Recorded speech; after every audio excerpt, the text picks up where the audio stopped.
We want to talk a little bit now about interior caulking, especially in moist areas like bathrooms. That's the most important area for you to be mindful of. Now, in the first year of the home, we tend to see a little bit more of cracking of the caulk, or not really cracking, more separation. Again, as things start to dry out in the home in the first heating season, that's where you start to see a lot of caulk starting to separate.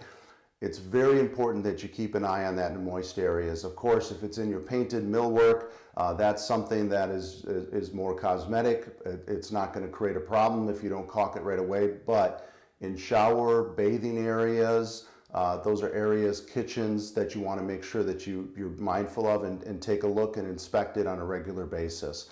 So the areas that we're looking for in caulk, and specifically the shower, is the corners where the tile meets together. Usually where we have the grouting, your grouting is fine, but where we see the caulk, where we start to see the separation is really on an intersection of tile. So we want a nice quality interior clear silicone running down the entire corner of a tile intersection and then around the perimeter of the tub where the tile meets the tub. These are the most critical areas to make sure that you don't have water that gets behind the tile or gets behind the shower area. So please take a look and make sure. Another area is, in this case, we have a shower bench seat. We want to make sure that this area too, where the bench meets the tile, is caulked. So that's around the entire perimeter of the seat, and of course back to the interior corners of wherever tile meets. The other area that we want to talk about is the countertop in the bathroom. So we have a number of different, in this case we have a quartz countertop that has a separate backsplash. So in this case we have a backsplash that we need to make sure maintains its caulk, because this is a wet area. Moisture can get behind here, it can get behind the cabinets and behind the drywall, and that would be an area that we definitely don't want moisture to get to.